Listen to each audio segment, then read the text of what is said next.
Hello. I'm going to make some herbal infused oil, and I'm going to show you how to do that. So this past growing season, I grew some calendula flowers from seed, and then I dried them here in my home. I dry them in a rack that I have in a closet. And so these are what I have left over from what I grew, and they still smell lovely. And they are still so beautiful, like that. Little bursts of sunshine. So in order to making an infused oil is very simple. And if you are a lazy herbalist like myself, I love to just pour things into a jar and let it sit for a really long time. And then when I remember it, it's usually done. So making an herbal oil is very simple. The biggest rule or thing to keep in mind is that everything needs to be dry. So it's typically recommended to make herbal oils with dry plant material because fresh plants, they have a water content to them, and water and oil do not mix, and the oil will go rancid. You can make an herbal oil with fresh plant. To do that, you would want to use heat in order to cook off all of the water that is in the plant material. And that typically takes anywhere from a few hours to a few days. When I do infuse an oil with fresh plants using heat, I typically will do it over a course of a few days using a crock pot. You can just pour everything into a crock pot, leave it uncovered so that all of the water will evaporate and escape. And then I pretty much do it over a course of a few days just because I have too much anxiety about leaving the crock pot on while I'm not home or asleep. And because I am a working person and do have to partake in capitalism, I can't be home all the time to keep an eye on the crock pot. So that's really, I think, why it takes me a few days to do it, because I really want to make sure that all the water gets out of it.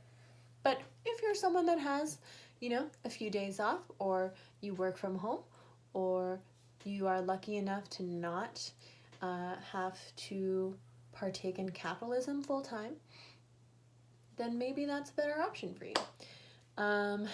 But drying plants is a wonderful way to preserve them. And if it's wintertime and you have some sunny calendula that you get to play with, that kind of makes life just a little bit better. I just totally inhaled some cat hair. So before making, this is my personal practice, before making any medicine with plants, I like to just send a little bit of love and energy and intention into what I'm doing, why I'm making it, and just call on the plant spirit a little bit, and thank it for its time and its energy and all of its properties and what it's going to be used for. And to connect to the spirit a little bit, because plants are very, very important and divine healers. So if you have your dry plant material, you'll also need a dry jar. It needs to be dry, again, because we don't want any water in the jar. So literally all I'm going to do is fill it with the flour.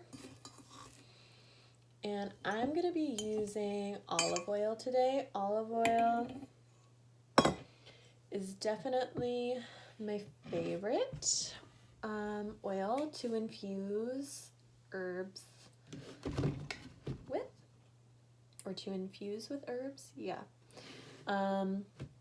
Always use organic if possible, if accessible. Herbal oils are, or at least, well, you can consume them as long as the plant is edible and non-toxic. I typically use herbal oils for topical use only. So using something topically that is non-organic isn't as big of a deal as if you were using it internally. But does anybody want pesticides on or in their body? Probably not. So when you have the oil, all you're going to do is just cover the plant material. And we just want to make sure that it gets thoroughly saturated. I like to leave a little bit of room. Yeah, just like that. If it were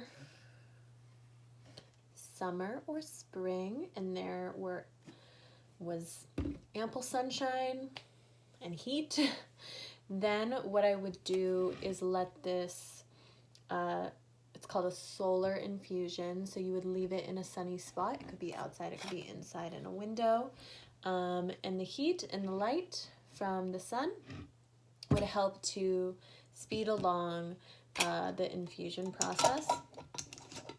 We're going to cover it.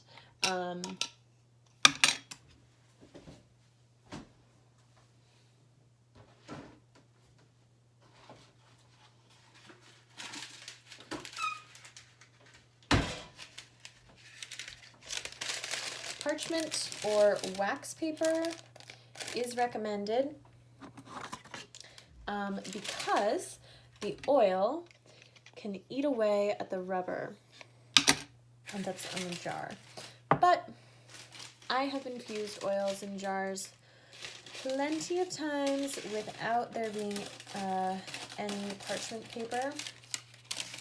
I haven't really had a problem. So now what I will typically do is I will just let this sit for a few weeks. It kind of plays by the same rules as a tincture. 4 to 6 weeks, just let it sit. Give it a good shake. Once you put the parchment paper, then you can give it a shake because you don't have to worry about it getting to the rubber. And this will turn a beautiful golden-y, orangey yellow. But so I'm just gonna let this sit for a few weeks, and then when I remember / when I need it, then I typically will put it in a crock pot just for like half a day, just to get all the last bits infused. But if you do need it faster, you can still use the crock pot method with dry plant material. You just want to keep an eye on it and stir it often, because sometimes I've found in my experience that the plant material can burn, and then you have like charred oil, and that's pretty freaking nasty. And it's also important to label everything so that you know what it is, when you made it, what the ingredients are, because I've gotten better about it, but I very rarely will label my medicines, and after a while some of them will just start to look the same, and then I won't know what is what, and I have to do a whole smelling, tasting, feeling test and try to narrow it down. So to save yourself some time, just make sure you label everything, because sure, I'll probably remember that this is a calendula oil, but honestly, it also looks like arnica, so who knows? Herbalism, I feel, and I've spoken on this before a little bit, and I will continue to speak on it probably until I die. Herbalism, I feel, is an anti-capitalist practice. Folk herbalism is, at least. The biggest reason I feel like it is an anti-capitalist practice is because capitalism loves to profit off of sick people. Capitalism cannot thrive or profit off of healthy people, and it cannot thrive or profit off of dead people. So what is in between those two things are sick people. I live in the United States. Everybody that I know, I would say almost everybody, has some sort of chronic illness, cancer, disease of some sort, or they are always getting sick. Many people I know are on pharmaceuticals long term, things like that. It is a revolving door between the pharmaceutical company and the government. There is a lot of money being exchanged there. I don't really feel like getting into that because I probably will get into it one day, but not right now. But my point is, if we, as a collective, learn how to heal ourselves, then there is no need for government interference with our health. I believe that our biggest healers are food and plants. When we learn how to heal our bodies, how to maintain our health and well-being with food and with plants, then there's less of a need for pharmaceuticals, less money being exchanged between me and the pharmaceutical industry, between doctors, clinics, and the government, because those are all tied together, unfortunately. The government does not care about your health. They care about your sickness.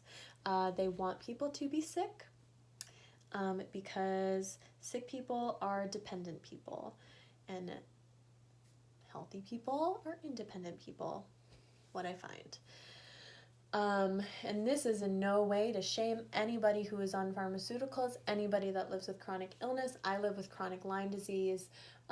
Anybody who is currently not self-empowered to heal themselves with plants and food, because unfortunately the society that we live in is very classist, racist, sexist, all the things. So if you are not a cis, het, white person in middle to upper class, there is limited tools, which is why I believe that it is all of our birthrights to know how to heal ourselves.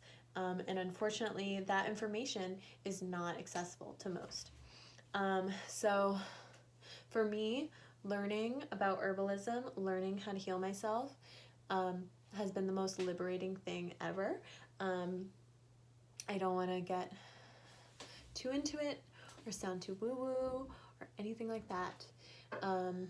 But I believe that making conscious decisions and putting my money, because unfortunately we do live in this capitalist society and money does have to be exchanged every day in order to survive at this point. So putting my money into small businesses, into independently owned businesses, and people who are growing their own food, growing their own medicine, and making medicine from that is so very important. If you don't agree with capitalism, like myself, and you don't want evil people and evil corporations having your money, because your money can also help other people empower themselves, heal themselves, and live better lives. Another reason why herbalism is an anti-capitalist practice is because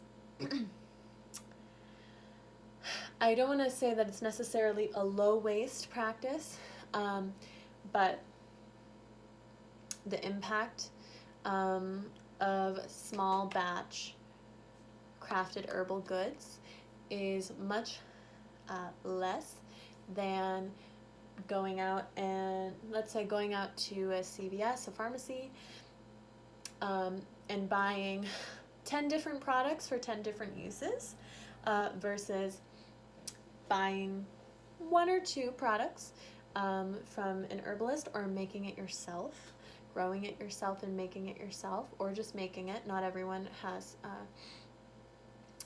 access to tools to grow their own plants. For example, a simple salve. This is a salve that my friend made. Simple salves can replace so many products. They can be, as long as all the herbs in them are like non-toxic. They could be lip balm, moisturizer, makeup remover, makeup, what else? A leave-in conditioner, cuticle cream, a million things. They heal your cuts and bruises, to soothe dry, irritated skin, a million things. So just one tiny tin like this, which comes in very low waste packaging, because this could also be used again and again and again, or it could be recycled if you have access to a recycling facility that actually recycles things.